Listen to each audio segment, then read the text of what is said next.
अभी ये जो पिछले 15-20 मिनट में गौरव सर ने बताया है, इसने मुझे एक अलग ही इंसाइट दी है कि लाइक एक नजरिया कहते हैं हम इसे दे दिया कि लोगों को चाहिए, लाइक कहते हैं ना कि हमें स्वर्ग चाहिए पर कोई मरना नहीं चाहता मतलब मेहनत नहीं करना चाहता, स्वर्ग चाहिए पर कोई मरने जैसी मेहनत करो क्योंकि वो काम आपका है। ओके, तभी आप अपने पेरेंट्स हो सके। जैसे कि अभी आप अगर कहीं अप्लाई करते हैं, जैसे कि गौरव सर ने एग्जांपल दिया, आपका डेडिकेशन दिख के आता है आपके काम में, आपकी जिद, आपका जज्बा जो है वो दिख के आता है, आपकी जो डिटेलिंग है वो दिख के आती है, आपका जो एक रिसर्च है वो दिख के आता है। अगर आप मेहनत नहीं करेंगे भाई अपने लिए तो कौन करेगा, मुझे बताइए। सही बात है ना। और यही चीज बड़ी डिटेल में गौरव सर ने यहाँ पे आज मुझे बताई है, हम सभी के साथ यहाँ पे शेयर की है। गौरव सर, एक और सवाल मेरे दिमाग में आ रहा है कि लाइक जो करंट अफेयर्स की आपने बात की कि इससे पहले कोई यूट्यूब पे करंट अफेयर्स के बारे में बात नहीं कर रहा था। जैसे आपने कहा आप भी एक लाइक पहले डॉक्टर थे, फिर मार्केटिंग में आए, लेकिन फिर एकदम से करंट अफेयर्स का मामला कैसे शुरू हुआ, ये मैं जानना चाहता हूँ। देखिए, जब मैं स्कूल से ही मेरे को बहुत शौक था कि दुनिया में क्या हो रहा है।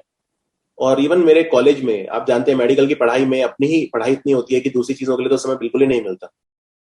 लेकिन मेरे बैच में जो लोग हैं वो भी काफी हैरान होते थे कि मैं, मतलब मान लीजिए कि मैं अपनी, मेरा एग्जाम है सर्जरी का, लेकिन मैं अमेरिका में जो चुनाव है राष्ट्रपति के, उनकी डिबेट देख रहा हूँ। CNN पे डिबेट देख रहा हूँ मैं कि राष्ट्रपति अमेरिका का कौन बनेगा। वहां पे जो कॉकस होते हैं, आयोवा कॉकस, और मतलब जो चुनाव के पहले की प्रक्रिया होती है, उसके बाद जो ये सब पे देख रहा हूँ, तो लोग बहुत हैरान होते थे। लेकिन ये बस एक इंटरेस्ट था, जैसे मैंने बताया कि पैशन एक था। और आज भी जैसे कंपनी अब काफी बड़ी है, काफी हमारे पास फ्रीडम है हर तरह की, लेकिन मैं खुद ही पढ़ाता हूँ। जो करंट अफेयर्स है वो मैं खुद ही पढ़ाता हूँ आज भी। तो वो एक बस पैशन है, एक हमेशा से एक जो चीज थी। लेकिन एक शौक से कोई चीज पैशन तक आने में, उसमें गैप बहुत बड़ा होता है जो हमें समझना बहुत जरूरी है। कोई भी चीज जब हम थोड़े समय के लिए करते हैं तो वो हॉबी है, और जब हम उसे पूरे जीवन कर सकते हैं उसी आनंद के साथ, तो वो पैशन है। मैं आपको इसका एक उदाहरण देता हूं। आपने कुछ भी काम किया मान लीजिए, ठीक है, और अ, आपको वो अच्छा लगा, ठीक है, तो वो आपका पैशन नहीं है, वो बस एक, ज्यादा से ज्यादा एक हॉबी हो सकती है। लेकिन उसमें उसको पैशन तक कैसे पता करेंगे कि वो आपका पैशन है? वो पैशन ऐसे पता चलेगा कि आप उसको, शुरू में जब चीज अच्छी लगती है सब, फिर एक प्लेट्यू आ जाता है, फिर डिक्लाइन होनी स्टार्ट हो जाती है। तो पैशन वो है कि जब उसमें वो जो प्लेट्यू वाला फेज है या जो डिक्लाइन वाला फेज है वो ना आए, हर रोज उसी क्षमता के साथ आप उसे करें। हर रोज जब सुबह आप उठें तो लगे कि यही करना है, और उसमें आप थके नहीं। इनफैक्ट एक एक एक लेखक हैं, काफी जाने माने नाम है इंटरनेट पर, नवल रविकांत। आपने अगर उनका पॉडकास्ट सुना हो, वो एक बड़ी अच्छी बात कहते हैं कि पैशन वो है जो दूसरों के लिए कठिन है लेकिन आपके लिए आसान है। जैसे अब फॉर एग्जाम्पल, जो काम मैं कर रहा हूं, मैं अगर देखता हूं कि, कई बार देखता हूं मैं कि दूसरे लोग अगर उसे करेंगे तो तुरंत थक जाएंगे, वो आधा घंटा 1 घंटे से ज्यादा नहीं कर पाएंगे उसे। लेकिन अगर मैं, मान लीजिए अभी परसों की बात है, मैंने, क्योंकि अब तेलंगाना में अभी 90,000 नौकरियां निकली हैं, तो तेलंगाना के बच्चों के मैसेज आए कि सर तेलंगाना के करंट अफेयर पढ़ा दीजिए 1 साल के। तो मैं बैठा सुबह और रात तक बैठ के बस तेलंगाना के जो पिछले 14 महीनों के न्यूज़पेपर्स थे, 14 महीनों के जो वेबसाइट पे जो कंटेंट था, न्यूज थी, सबको मैंने देखा। हजारों न्यूज देखी, उसमें से जो काम की थी सिर्फ 150 वो निकाली और पढ़ाई। और ये इतना आनंद, मतलब एक, इतना ज्यादा एक आनंद इसमें मुझे मिला, इतनी खुशी, इतना एक, कि बना ही मैं यही करने के लिए हूं। एक, इनफैक्ट मैं तो यहां तक कहूंगा कि आप मान लीजिए कुछ चीज ए करते हैं, बी करते हैं, सी करते हैं, कई चीजें हम करते हैं लाइफ में, right? Ultimately your job chooses you, you don't choose your job. अगर आप, अगर आज मैं कुछ अपने आप को इमेजिन ही नहीं कर सकता कि मैं इसके अलावा कुछ और कर रहा होता और मैं उसमें खुश होता, तो वो चीज उस पॉइंट पे जब आप आ जाते हैं तो बस वहीं रुक जाना ठीक है। उसके बाद फिर अगर आप और ज्यादा सोचें कि नहीं क्या करना है क्या करना है, उसमें कोई फायदा नहीं। एक ऐसी चीज जो आपको आनंद दे, जो आपको एक नेचुरली आए, जिसमें आप थके बिना, जो उसमें फिर आप पैसा और ये सब मत सोचिए। मैंने भी कभी नहीं सोचा था। इनफैक्ट जब ऑफलाइन में थे तो यही सोच के खुश हो जाते थे कि चलिए इस महीने 20 बच्चे आ गए, 25 बच्चे आ गए, खर्चा निकल गया। आपको एक सर्टेन क्रिटिकल मास चाहिए होता है बच्चों का, तभी आपका खर्चा निकलेगा। आप रेंट भी दे रहे हैं, आपने जगह हायर करी है, आप अपने रिसेप्शनिस्ट भी रखे हैं, आप एसी का खर्चा भी दे रहे हैं, जो भी एक ट्रेडिशनल बिजनेस होता है। तो उसमें आपका एक सर्टेन क्रिटिकल बच्चे आ जाए, उसी में ही खुशी मिल जाती थी कि चलो 25 बच्चे आ गए इस महीने, चलो। तो हमारा तो सोचना यही था कि चलो 25 से किसी दिन 50 होंगे, 50 से किसी दिन 100 होंगे। जब 100 होंगे तब हम थोड़ा बहुत घर में पैसा देना स्टार्ट कर देंगे। तो कभी भी ये सोच के तो आगे बढ़े ही नहीं थे कि ये होगा या 1 करोड़ लोग जुड़ जाएंगे, या ये सब तो बहुत वैसी बातें हैं। लेकिन मुझे लगता है कि जैसा मैंने बताया, 1 से 2, 2 से 3, 3 से 4, और फिर कॉन्फिडेंस आ जाता है कि नहीं अब तो कुछ फिर बड़ा करना है। जैसे आप देखेंगे कि मान लीजिए चलिए कोई एंटरप्रेन्योर है और उसको एक छोटी मोटी कोई कंपनी से एग्जिट मिल जाता है, तो उसका माइंडसेट क्या होता है? क्या उसका माइंडसेट अब ये होता है कि नहीं मुझे अगला स्टार्टअप करना है, वो भी ऐसे ही छोटा मोटा कंजर्वेटिव तरीके से? वो नहीं, वो कहता है नहीं यार अब मेरे अपनी फ्यूचर सिक्योरिटी हो गई, अब तो कुछ बड़ा करूंगा। लेकिन अगर आप उसी से पूछें पहले स्टार्टअप से पहले कि उसे क्या करना है, तब शायद हो सकता है वो सोच उस तरह की ना हो कि नहीं मुझे तो अब यूनिकॉर्न बनना है या मुझे तो बड़ा बनना है। तो अगला स्टेप जो है that is the most crucial. जी गौरव सर, अभी आपने एक बताया कि एक पॉइंट तक हम आ जाते हैं कि जहां पे वी फील कि हम इस चीज को करने के लिए बने हैं, वी आर लाइक सेटिस्फाइड, हम इसको रात दिन कर सकते हैं। तो मैं आपसे यही जानना चाहूंगा कि लाइक आजकल स्टूडेंट्स बड़े कंफ्यूज्ड होते हैं। ओके, वो एक कहते हैं कि हमें हमारे जीवन का अगर मकसद मिल जाए, कि एक ऐसा काम मिल जाए कि उसमें लाइक हम बड़े सेटिस्फाइड है, खुश हैं उस काम को करते हैं, भले ही पैसे कमा रहे हैं बट खुश है। तो उस पर्टिकुलर पॉइंट तक पहुंचने के लिए आपकी क्या सलाह होगी आजकल के यूथ को? मैं क्वेश्चन बहुत अच्छे से समझ नहीं पाया हूं, एक बार आप अगर इसे सिंप्लीफाई कर दें। जी जी, तो मतलब मेरा क्वेश्चन पूछने का मतलब ये था कि लाइक कि अगर आपको उस पर्टिकुलर काम तक पहुंचना है जिसमें आपको मजा आता है, तो from this confused state till this particular specific state तक पहुंचने का जो रास्ता है वो आप बताना चाहोगे? मतलब आपका क्वेश्चन सिंप्लीफाई अगर मैं करूं तो आप यही पूछ रहे हैं how to find your passion. Exactly exactly. देखिए, अगेन मैंने जैसा कहा, पैशन तो एक बहुत बड़ा वर्ड हुआ। पहले तो आप ये नोट डाउन करिए एक पेपर के ऊपर कि आप क्या क्या कर सकते हैं, क्या क्या करना चाहते हैं। उसमें से फिर विकल्प देखने शुरू करिए कि क्या आपके जिस भी आप माहौल में हैं अभी, जिस भी सराउंडिंग में है, जो भी आपकी रियलिटीज हैं लाइफ की, उनमें क्या पॉसिबल है। ये भी बहुत बड़ी बात है। एक कहीं ना कहीं एक मैं ये नहीं कह रहा कि बिल्कुल ही प्रैग्मेटिज्म नहीं होना चाहिए। कई बार ये माना जाता है कि एंटरप्रेन्योर्स तो बिल्कुल रैशनल नहीं होते, ऐसा नहीं है। लेकिन ये सच है कि कुछ हमारी रियलिटीज ऐसी होती हैं कि जिसमें हम बहुत सारे काम ऐसे हैं जो नहीं कर सकते। जैसे अब मुझे याद है कि मेरे को एक समय फाउंटेन पेन एक्सपर्ट बनने का बहुत शौक था। फाउंटेन पेन होते हैं, मैं उनको कलेक्ट भी करता था। इवन मैं बहुत ऑब्वियसली मैं कुछ बहुत ज्यादा अर्निंग तो नहीं करता था, लेकिन जैसे तैसे पैसे जोड़कर हजारों रुपए के जो महंगे पेन्स होते हैं वो मैं खरीदता था। जैसे जापान में कंपनी है सेलर, फाउंटेन पेन की, अगर आपने सुना हो तो सेलर कंपनी के पेन मुझे बहुत पसंद थे। लेकिन उसको अब कैरियर कैसे बनाए? एक फाउंटेन पेन इकट्ठा करने का शौक, फाउंटेन पेन से लिखने का शौक, जो ये महंगी इंक्स होती हैं इनको इकट्ठा करने का शौक, इनको स्टडी करने का शौक, फाउंटेन पेन के जो निब होते हैं उनको उनके बारे में रातों रात पढ़ते रहना, एक जुनून सा हो जाना। एक दुनिया की हर पेन कंपनी के बारे में पता था एक समय। और वो पहले धीरे धीरे क्यूरियोसिटी बढ़ती गई। पहले तो ये सोचते थे कि ये जो मॉन्ट ब्लांक, इसे मॉन्ट ब्लैंक बोलते हैं या मो ब्लांक वैसे बोलते हैं बाहर, जर्मनी के जो पेन होते हैं फाउंटेन पेन, कि वो जो हैं वो इतने महंगे क्यों हैं, या नामिकी है या पायलट है जापान के, वो इतने महंगे क्यों हैं। कार्टियर के भी कुछ आते हैं, या ये सब इतने, फिर वहां से क्यूरियोसिटी बढ़ती गई। तो मैं आपको बस ये बता रहा हूँ कि कई बार हम हॉबी को प्रैग्मेटिज्म में जब तोलेंगे तो वहां से फिर विकल्प कम होने स्टार्ट हो जाएंगे। एक व्यक्ति को 200, 300, 400 हॉबी हो सकती हैं, इट्स ओके। ज्यादातर लोगों को 3 या 4 से ज्यादा हॉबी नहीं होती।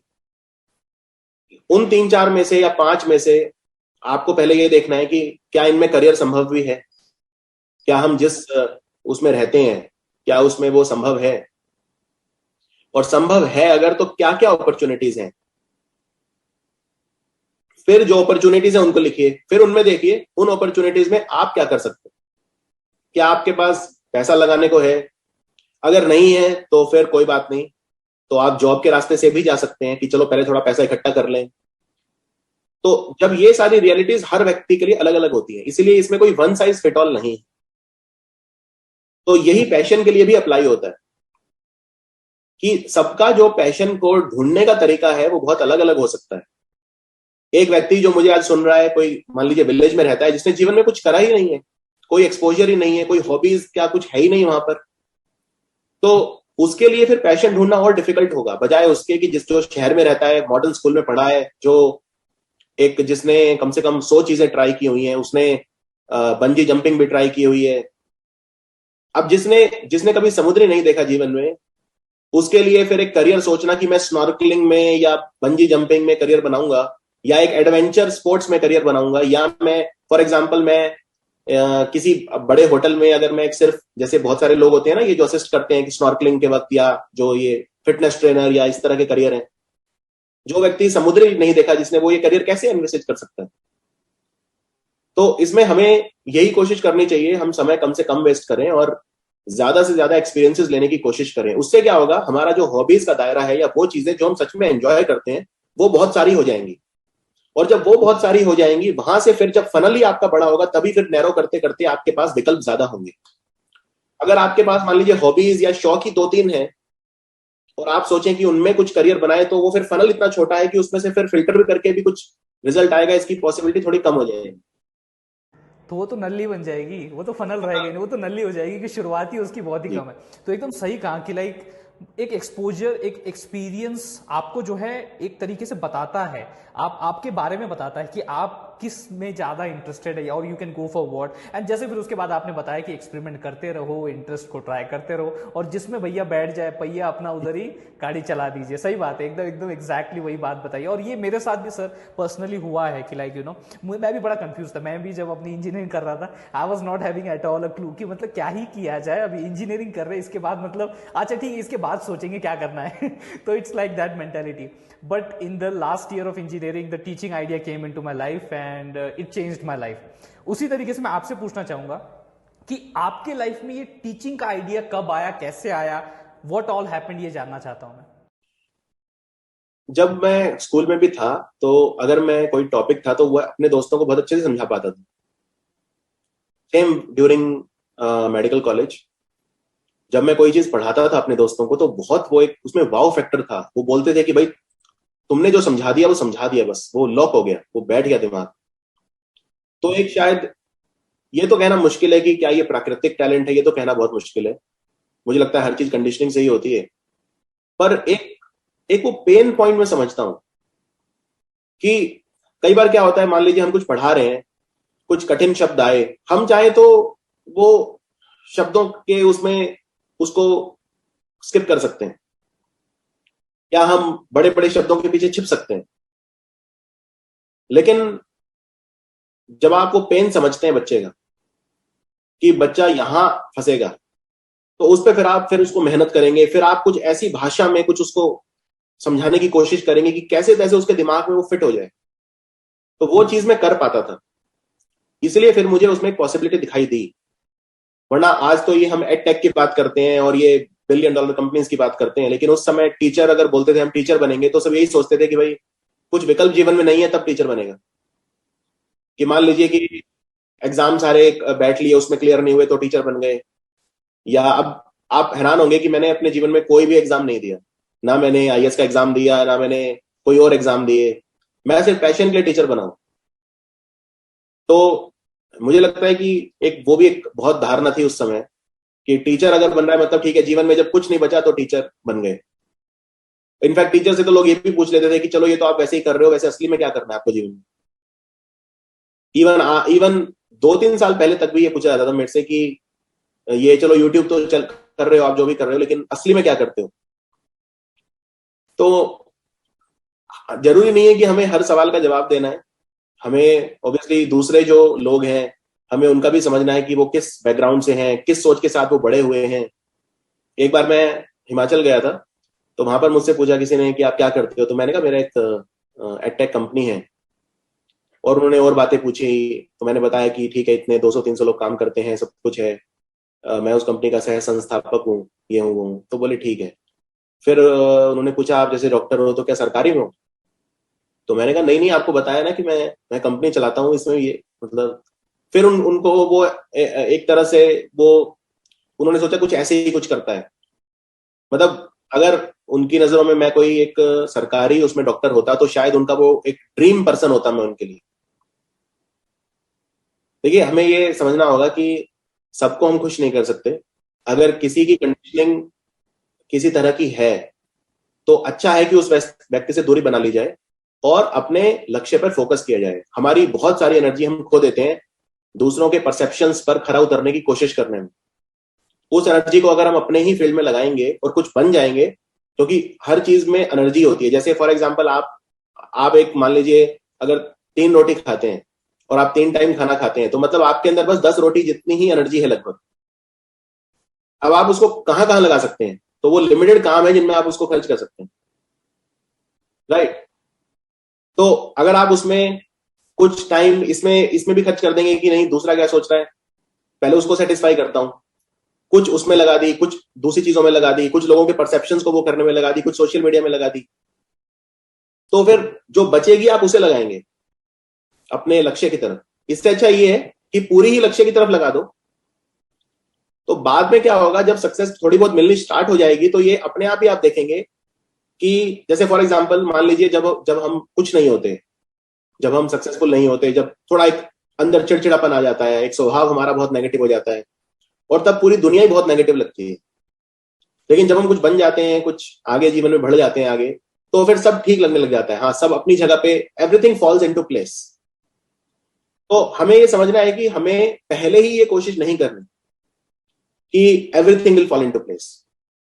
We should just focus on one thing at a time. जी जी, बिल्कुल बिल्कुल। अगर कोई आपके काम को नहीं समझ रहा, आप तो समझ रहे हो ना जी। भाई, अपने काम को आप तो समझ रहे हो ना, तो चलो भाई उसी पे लग पड़ो। ये जो रोटी वाला एग्जांपल दिया है ना, ये मेरे दिमाग में बैठ गया। वैसे तो सर ऐसे ही एग्जांपल जो है, रिलेटेबल एग्जांपल मैं अपने कंप्यूटर सेशंस में देता रहता हूँ, इसलिए एकदम क्लिक कर गया मुझे वो। And it was so relatable. Like you know, मैं सच में सर मतलब कई बार ना सोचता हूँ कि आजकल मैं गेमर बिल्कुल नहीं, मतलब मैं गेमिंग पर्सन बिल्कुल नहीं हूँ, पर आजकल के यूथ को देखता हूँ कि गेमिंग पे रहते हैं। अरे मेरे पास इतनी एनर्जी है अभी, ठीक है, अब इतनी एनर्जी मेरे को ये काम करना है, ये करना है, इसको यहाँ पे ये ट्रेजर यहाँ से उठाना है। भाई, तो भाई तेरे अंदर भी उतनी एनर्जी है, सारे इंपॉर्टेंट काम को पहले अंजाम दिए ना भाई मेरे। ये मैं बहुत लोगों के साथ शेयर करता हूँ, और आज आप इस आपकी इस पॉडकास्ट के जरिए मैं लाइक यू नो ये सभी को बताना चाहता हूँ कि आपकी एनर्जी लिमिटेड है, उसको उन चीजों पे लगाइए जो आपके लिए बहुत ज्यादा प्रायोरिटी रखते हैं, आपके लिए बहुत ज्यादा महत्व रखते हैं। देखिए, क्या होता है ना कि कई बार एनर्जी बचाने के लिए you have to lose some battles to win the war. कहते हैं ना कि a good general knows when to retreat. एक अच्छा जो सेनापति होता है वो ये जानता है कि पीछे युद्ध में कब हटना है और कब आगे जाना है। तो पीछे हटना भी उतना ही जरूरी है जितना आगे जाना। अभी मैं आपको एक चलिए एग्जांपल देता हूं, क्योंकि वो कल का ही है, सुबह का।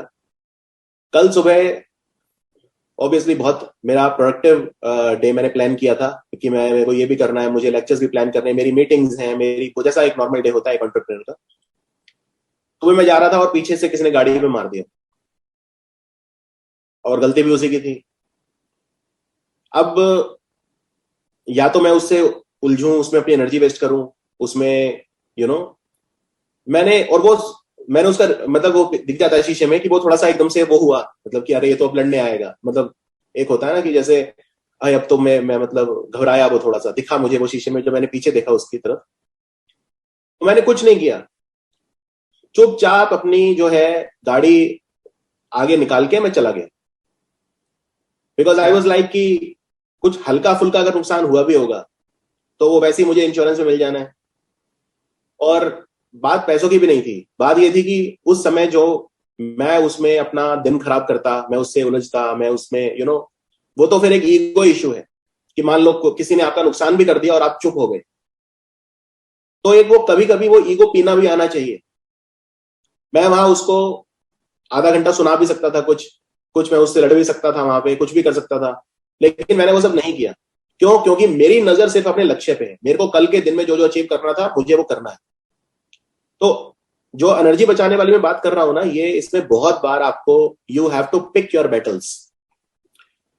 आप अगर हर बैटल में, हर आर्ग्यूमेंट में आप इनवाइट किए जाए और वहां पे आप you don't have to attend to every argument you are invited to, you don't have to fight every battle you are invited to. तो आपके रोजमर्रा के जीवन में ऐसी बहुत सारी घटनाएं होंगी जिनमें आपका मन करेगा कि नहीं आप दूसरे व्यक्ति से उलझें या कुछ उसको पहले चुप कराएं। या मैं देखता हूं सोशल मीडिया पे कई बार एक कमेंट ही एक व्यक्ति को इतना ज्यादा वो कर देता है परेशान कि वो फिर उसमें वो उलझ जाता है, उसमें लड़ता है वो दूसरे व्यक्ति से, फिर वहां से लड़ता है, फिर यहां से फिर लड़ते हैं, और इसमें इतनी एनर्जी चली जाती है 3-4 घंटे तक। उसके बाद फिर आपके अंदर जो एनर्जी है पहले ही आपने सब उस पर लगा दी, अब आपका दिन तो वैसे ही आधा तो वैसे ही खराब हो गया। तो क्यों ना ये समझ आपको पहले ही आ जाए कि उलझना नहीं है, आपको सिर्फ नजर अपने लक्ष्य पे रखनी है। तो जो वो एनर्जी सेविंग वाला पॉइंट है वो एक बहुत बहुत ब्रॉड पॉइंट है। इनफैक्ट मैंने एक बुक लिखी है, हिंदी और इंग्लिश दोनों में लिखी है मैंने, फ्रॉम फेलियर टू ट्रायम्फ। उसका जो पहला चैप्टर है वही यही है, हाउ टू सेव एनर्जी। हाँ हाँ हाँ। तो ये एक बहुत प्रोफाउंड पॉइंट है कि हम बिल्कुल। आप देखते हैं एक सबके पास 24 ही घंटे हैं दिन में, लेकिन कुछ हैं जो बहुत आगे निकल जाते हैं और कुछ छटपटाते रहते हैं। तो ये कैसे संभव है? ये तभी तो संभव है जब कुछ लोग उस समय का ऐसा उपयोग करेंगे कि उसमें सिर्फ एक पॉजिटिविटी रहेगी, एक आगे की तरफ जाएंगे, और कुछ है जो समय को नष्ट करेंगे। जी जी जी, बिल्कुल बिल्कुल। एकदम सही पॉइंट इसको एक्सटेंड करते हुए उन्होंने बताया कि भाई अपनी ज़िंदगी में बहुत लोग आएंगे, बहुत ऐसे इवेंट्स होंगे, हर एक चीज़ को कितना इंपॉर्टेंस देना है वो आपको पता होना चाहिए, किसी तरीके से कितना एनर्जी किस पे लगाना है। ये क्षमता, ये अकल जब आ जाती है ना, तो एक सफलता का रास्ता ना बिना चश्मा लगाए दिखने लगता है, चाहे आपका नंबर कितना भी बड़ा हो, बट दिखने लगता है भाई अपने को, और वो अपन उसके ऊपर चल देते हैं। सर, इस पॉडकास्ट का जो कि अभी तक बड़ा ही अमेजिंग चल रहा है, उसका एक आखिरी सवाल मैं आपके सामने रखना चाहूँगा। देखिए एक एजुकेशन सिस्टम से जुड़ा हुआ सवाल है मेरा कि सर आपके हिसाब से हमारा जो करंट इंडियन एजुकेशन सिस्टम है उसके अंदर क्या और इम्प्रूवमेंट्स या अपडेट्स की ज़रूरत है? बहुत ज़्यादा ज़रूरत है, मतलब ये चाहिए ही। ऐसी कुछ चीज़ें आप हमारे साथ, हमारे ऑडियंस के साथ शेयर करना चाहेंगे? असल में क्या है ना कि जब आबादी इतनी ज्यादा होती है तो यही एजुकेशन सिस्टम काम कर सकता है। ये बात बहुत सारे लोग सुनना नहीं चाहेंगे, वो कुछ मेरे मुंह से ऐसा ही सुनना चाहेंगे कि शायद जैसे हर आदमी बैठकर सिस्टम को गालियां देता है, एजुकेशन सिस्टम को। मैं भी इसी एजुकेशन सिस्टम का प्रोडक्ट हूँ, राइट। और जो भी जितने भी एंटरप्रेन्योर आज आप देख रहे हैं जो यूनिकॉर्न कंपनी बना रहे हैं या जो कुछ भी कर रहे हैं, कुछ भी अच्छा कर रहे हैं, समाज में बदलाव ला रहे हैं, वो भी इसी एजुकेशन सिस्टम का ही प्रोडक्ट है जी। समस्या बस ये आती है कि इतनी जब आबादी होती है, ठीक है, देखिए कोई भी क्षेत्र होता है ना, वहां पे कुछ के लिए ही जगह होती है जो उस लाइन में बहुत अच्छा कर सकते हैं। अब मैंने आपको सिंगिंग का एग्जांपल दिया। चलिए आप ये सोच लीजिए, हम अपने एजुकेशन सिस्टम को ऐसा बना दें कि जहां पे हर क्लास में 10% बच्चे सिंगर बनते हैं, सिंगिंग लाइन में जाए, ठीक है। सुझाव बहुत वो लगेगा सबको, वाह 10% बच्चे तो हर क्लास में सिंगर बनेंगे, सिंगिंग लाइन में जाएंगे। आप ये सोचिए अभी सिंगिंग में इतना कंपटीशन है कि 99% लोग मायूस हो जाते हैं कि कुछ है ही नहीं करने को, करियर ही नहीं है कोई। मैंने आपको एक इंडियन आइडल वाला एग्जांपल दिया था, वरना अगर आप उनको भी छोड़ दें, चलिए रियलिटी शोज को भी छोड़ दें, मैं तो कहता हूं रियलिटी शो से फिर भी कुछ ना कुछ लोग हैं जो आगे जा रहे हैं, राइट जी, जिनको पहले मौके नहीं मिल रहे थे, इससे कुछ ना कुछ पैरेलल अपॉर्चुनिटीज खुल रही हैं। तो आप अगर 10% बच्चे इंडिया में सिंगिंग लाइन में जाते हैं या म्यूजिक में जाते हैं, डांस में जाते हैं, यानी करोड़ों की हम बात कर रहे हैं। अभी मेरे ख्याल से आई थिंक 36-37 करोड़ बच्चे हैं लगभग स्कूलों में, K-12 में जिसे हम कहते हैं, 1st to 12th जी। तो क्या हमारे पास उनको एब्जॉर्ब करने के लिए फिर एवेन्यूज हैं आगे? क्या हम जैसे चलिए हम कहते हैं कि हमें स्पेस साइंटिस्ट बनाने हैं, ठीक है, सुझाव बहुत अच्छा है, पर इसरो की कैपेसिटी कितनी है? इस पे भी थोड़ा विचार करना होगा कि भाई इसरो कितने स्पेस साइंटिस्ट को एब्जॉर्ब कर सकता है। समझ रहे हैं मैं क्या कहना चाह रहा हूं? कि बिल्कुल बिल्कुल, हाँ। अल्टीमेटली आज मान लीजिए टीसीएस है या विप्रो है या इतनी सारी आईटी कंपनीज हैं, वो लाखों इंजीनियर्स को एब्जॉर्ब करती हैं। तो आप मुझे कोई और विकल्प ऐसा बताइए जिसमें बच्चों के पास हम दूसरे करियर ऑप्शन रखें और फिर उनका एक करियर भी उन्हें सुनिश्चित कर सकें। यह कहना बहुत आसान है सबके लिए कि बच्चे डांसर भी बने, बच्चे सिंगर भी बने, बच्चे पेंटर भी बने, बच्चे ये भी बने, बच्चे वो भी बने। मैं पर्सनली ऐसे लोगों को जानता हूं जिन्होंने अपना करियर रिस्क करके, जो पेंटर बनी एक लड़की जिसे मैं जानता हूं, अब उसके पास कुछ है नहीं करने को। अब वो पेंटिंग के बाद अब वो वही कुछ गवर्नमेंट जॉब या उसकी तैयारी कर रही है, क्योंकि उसमें क्या स्कोप है आगे। अब मान लीजिए कोई बड़े पेंटर हैं, जो वो कितने हैं और कितनी उनकी पेंटिंग्स बिकती हैं और क्या अपॉर्चुनिटीज हैं। तो मुझे लगता है इतनी बड़ी जब आबादी है, वहां पर यही इसी तरह का ही कोई सिस्टम, जहां पे कम से कम हम इतनी तो बच्चों को, आज बच्चों को शिकायत क्या है आज, जैसे कि और भी लोगों ने कहा है ये चीज, रंजन पाई ने भी कहा है ये, और भी जो बड़े बड़े एजुकेशनिस्ट हैं उन्होंने कहा है, आज इंडिया में प्रॉब्लम ये नहीं है कि लोगों के पास जॉब नहीं है, ये नहीं है प्रॉब्लम। लोगों के प्रॉब्लम ये है लोगों की कि अच्छी जॉब नहीं। आप एक इंजीनियर को बड़े आराम से आज 10,000 की नौकरी दिलवा सकते हैं, वो कहीं कॉल सेंटर में काम कर सकता है, कहीं भी कुछ भी वो करके अपना गुजारा कर सकता है। तो हम क्या चाहते हैं, हमारा जब इतनी बड़ी आबादी है तो हमारा पहला जो एक लक्ष्य है अभी एजुकेशन सिस्टम का, वो ये है कि सबको रोटी मिले, और वो उसको काफी हद तक अचीव कर पा रहा है। आप पिछले 20 साल में जो भी लोग ग्रेजुएट या पोस्ट ग्रेजुएट हुए हैं, आप देखिए कौन भूखा मर रहा है, बताइए मुझे। समझ रहे मेरी बात? हमारी समस्या ये होती है कि हम जो 50-100 टॉप पे होते हैं ना, उनको देख लेते हैं और फिर एक हेल्दी पिक्चर पेंट कर देते हैं।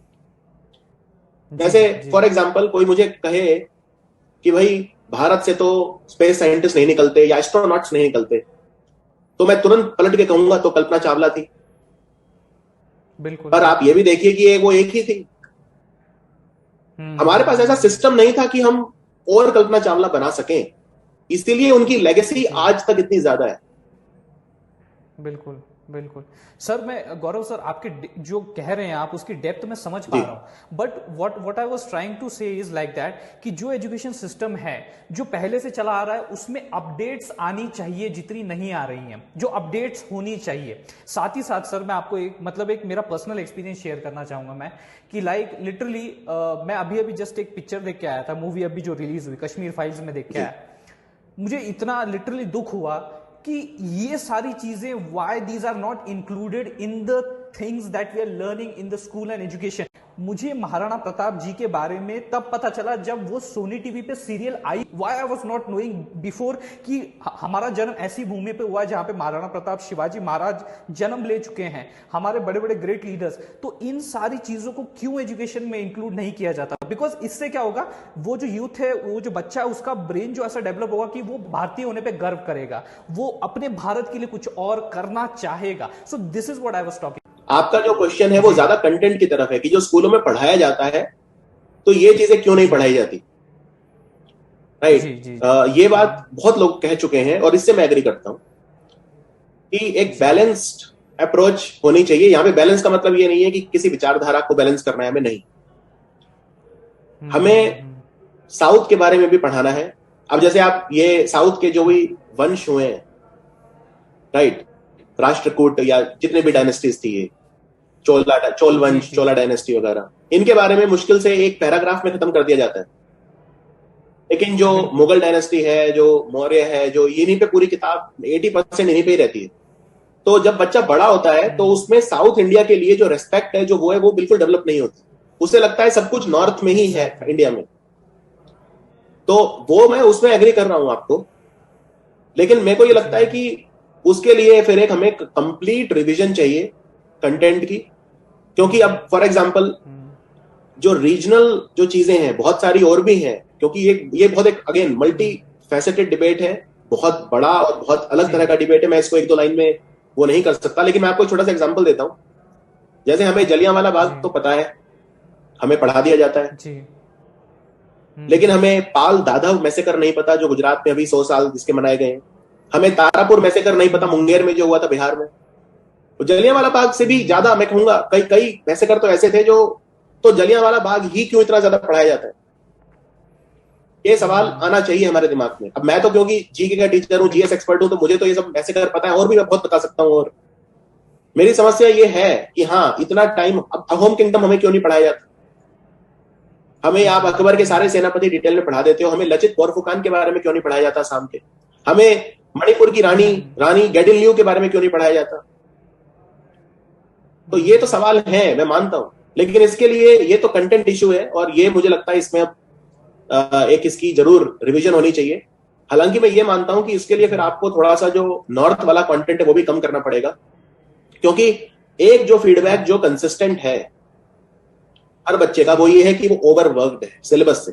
जब हम भी पढ़ते थे तो हमें यही लगता था कि सिलेबस तो नेवर एंडिंग है, और बड़ी मुश्किल से हम उसको समेट पाते थे। हाँ राइट। हाँ। तो अगर आपने मान लीजिए ये सब भी अब जोड़ दिया, तो आप उसको कंटेंट को डबल ट्रिपल कर रहे हैं, 4 गुना कर रहे हैं, तो क्या वो बच्चे हमारे आज के ले पाएंगे। जबकि आज तो हम बात इस बारे में कर रहे हैं कि नहीं, हम तो बच्चों का जो बोझ है कम करें, बच्चों का मानसिक तनाव कम कर रहे हैं। हमारी सरकार इस तरह की योजनाएं ला रही है जहां पे मार्क्स की वैल्यू पहले से कम रहे। तो ऐसे में न्यू एजुकेशन पॉलिसी अब आ रही है जिसका ड्राफ्ट तैयार हो चुका है, जो अब बहुत जल्दी लागू होने वाली।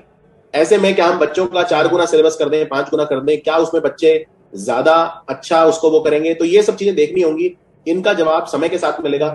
बट एटलीस्ट अब इसमें बातें हो रही हैं, इस बारे में कोशिश हो रही है, वो भी एक अच्छी बात है। जी, सबसे बड़ी बात है कि चलो इसके बारे में कम से कम बातें तो शुरू हो गई हैं, चेंजेस की ओर कुछ कदम, जैसे कि अभी हमने बात कर रहे थे कि you have to step by step you have to think, तो कम से कम चलना तो शुरू हो गया है। आगे फ्यूचर में दौड़ेंगे, जरूर दौड़ेंगे। और इसी इसी इंटेंशन के साथ मैं बेसिकली इसी के साथ, इसी सवाल के साथ मैं इस पॉडकास्ट का संपन्न जो है एक तरीके से एंड करना चाहूंगा। और जाने से पहले गौरव सर, मैं आपका तहे दिल से शुक्रिया करना चाहूंगा, कहना चाहूंगा बहुत बड़ा थैंक यू कि आपने अपने बिजी शेड्यूल में से टाइम निकाला और आप यहाँ पे आए और आपने ऐसी ऐसी बातें शेयर की हैं कि मतलब मजा आ गया, मुझे बहुत कुछ सीखने को मिला। एंड आई होप दोस्तों same is delivered to you. Thank you Gaurav sir. Thank you Shridhar, and I hope that it reaches to masses, and I hope that they see some merit in my learnings which have been gained through very hard experience, something that I have learned the hard way. Thank you. जी जी, thank you thank you.